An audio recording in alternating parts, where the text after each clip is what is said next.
Assalamualaikum. Bertemu lagi dengan Mimin di Bertani Cabai. Hari ini, tanaman cabai ori 212 berusia 132 hari setelah tanam. Kegiatan kali ini, Mimin akan melakukan spray yang ke-24. Untuk penyepraian kali ini, Mimin menggunakan asam amino dengan merek Premino. Dengan dosis 1 ml untuk 1 liter air. Premino bermanfaat untuk meningkatkan imunitas akibat stres pasca serangan hama, suhu ekstrim, pemindahan bibit, serta melancarkan proses fotosintesis sehingga tanaman menghasilkan energi pertumbuhan dan pembuahan yang maksimal. Kemudian, Mimin menggunakan Vitaron SL dengan dosis 1 ml untuk 1 liter air. Vitaron SL bermanfaat untuk memperbaharui sel-sel tanaman setelah serangan hama dan penyakit seperti fungi, bakteri, dan virus. Kemudian, Mimin menggunakan insektisida berbahan aktif abamectin dengan merek Demolition. Dengan menggunakan dosis 0,4 ml untuk 1 liter air. Demolish 18 IC merupakan racun kontak dan lambung untuk mengendalikan hama kutu kebun, triplis, dan tungau penyebab keriting daun.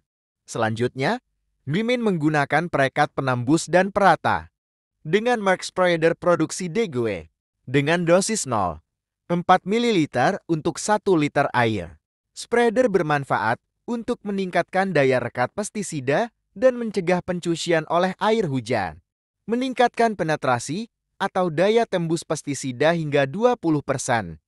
Menghemat penggunaan pestisida hingga 30% sampai 50%. Selanjutnya, Mimin menggunakan insektisida berbahan aktif metomid dengan merek Danke 40 Watt P dengan dosis 1 gram untuk 1 liter air. Danke 40 WP merupakan insektisida sistemik racun kontak dan lambung berwarna putih, berbentuk tepung yang dapat disuspensikan. Wettable powder untuk mengendalikan hama ulat graya, ulat cabai, ulat krop. Kemudian dicampur hingga merata, hingga siap untuk melakukan penyepraian. Kali ini, Mimin akan membahas unsur-unsur hara mikro dan peranannya. Dilansir dari bumikita.it.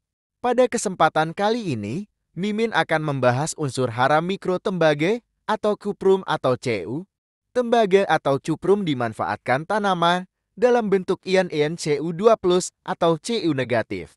Rata ditemukan 0,0006% dari bobot kering tanaman. Tidak mobile dalam tubuh tanaman maupun tanah.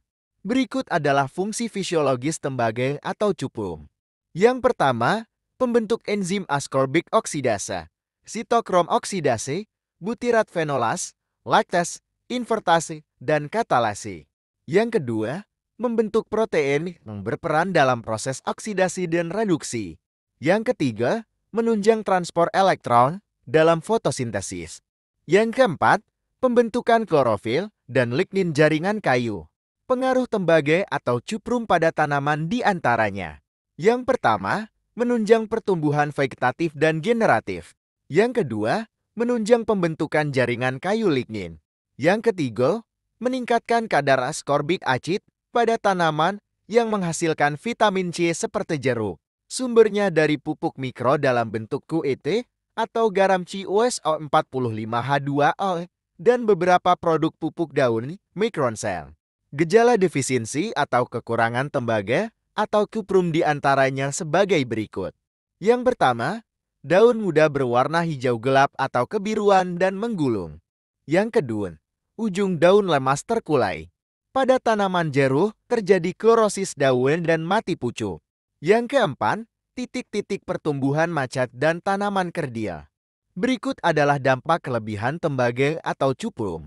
Yang pertama, terjadinya hambatan penyerapan Fa atau besiferum. Yang kedua, akar pendek, kaku, tebal, dan berwarna gelap. Yang ketiga, daun bercak-bercak dan mengering. Sebagaimana besi dan unsur tembaga tidak mudah bergerak di tanah maupun dalam jaringan tanaman. Sehingga bila terjadi defisiensi atau kekurangan, sebaiknya dikoreksi dengan aplikasi pupuk yang mengandung COEDTA melalui daun, agar langsung menuju sasaran dan menghasilkan efek yang lebih cepat.